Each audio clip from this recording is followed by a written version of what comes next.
Hey guys, welcome to part 3 of the video series, and like I promised, I saved the best one for last. Ecuador has around 84 volcanoes and about 27 active ones. The volcanoes of Ecuador belong to the northern volcanic zone of the Andes. The 3 tallest volcanoes in Ecuador are Cayambe, Cotopaxi, and Chimborazo, and we are going to explore all of them together. In this video, I am going to focus on a once-in-a-lifetime experience, which was a 12-day organized tour in order to summit the 3 tallest volcanoes in Ecuador that I mentioned earlier. For the tour, we went with a company called High Summits, and there was a dedicated guide who was with us for the whole 12 days. He did the hiking with us and also the driving throughout the places. So the hike to the top of Imbabura volcano was like a preliminary test for us to see how our bodies respond to the high altitude and also the physical requirements. We had to wake up right around 5 a.m. and hike for 8 hours to get to the top and come back down.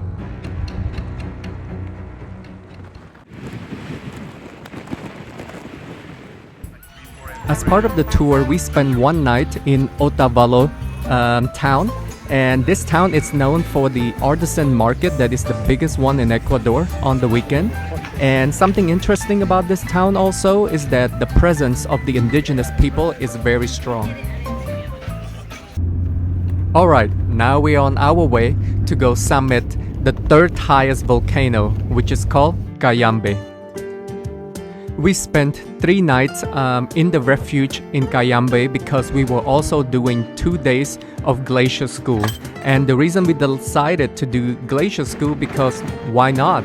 For the new experience and also for better prepared on the summit day.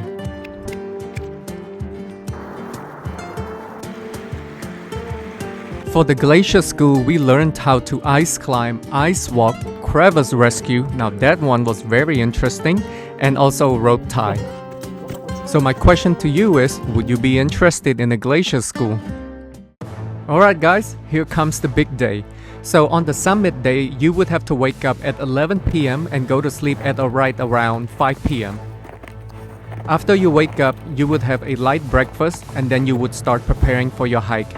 And the most important thing, most of the hike will be in the dark, so you would have a headlamp. On the summit day, the weather was really bad.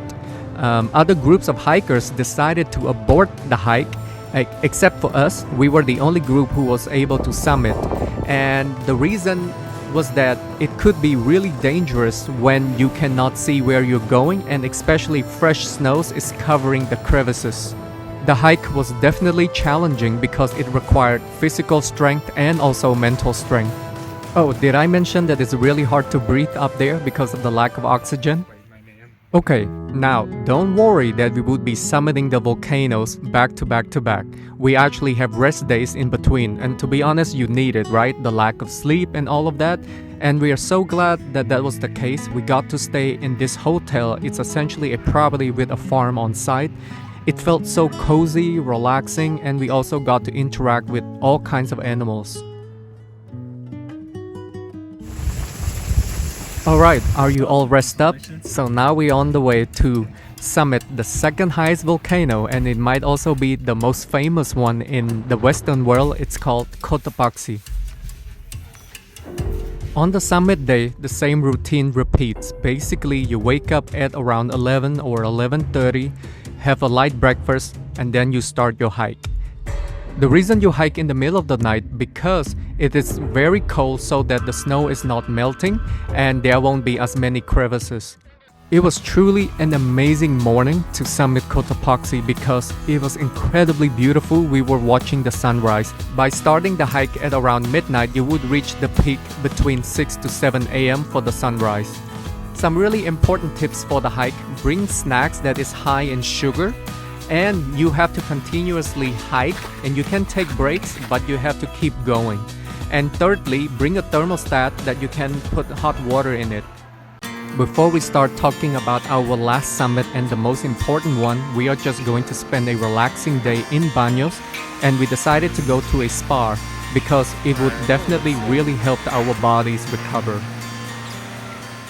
Let's do it, guys. This is the last one and the tallest one, and this is the one that, to be honest, I was the most concerned that I would not be able to achieve it. In order to increase the chance of success on the summit day, we were hiking from the lower camp to the high camp so that we are actually cutting down 500 meter of elevation gain from the summit day. Something I want to share with you guys is that sleeping in a high altitude is definitely not fun, because imagine you would have to wake up so frequently at night just trying to gasp for air because of the lack of oxygen. Okay, this is it. This is the final show and the biggest one. So it follows the same routine. Wake up at 11 p.m., have a light breakfast, and start hiking. And as you guys already know, right, with the lack of sleep, with the physical demand, it is very challenging. So that's why with Chimborazo, the rate of success for people who summit it, it's about 40 to 50% only. The reason Chimborazo is very difficult, it's not only because of the high altitude, because also the very steep slope at an angle between 30 to 45 degrees. And that slope goes on for like 3 to 4 hours of hiking without any flat area to rest. When I was at the top, I had so many emotions running in my mind. However, the most dominant one is that sense of accomplishment of how much your body can endure and achieve. Thank you so much, guys, for allowing me to share this once-in-a-lifetime experience with you.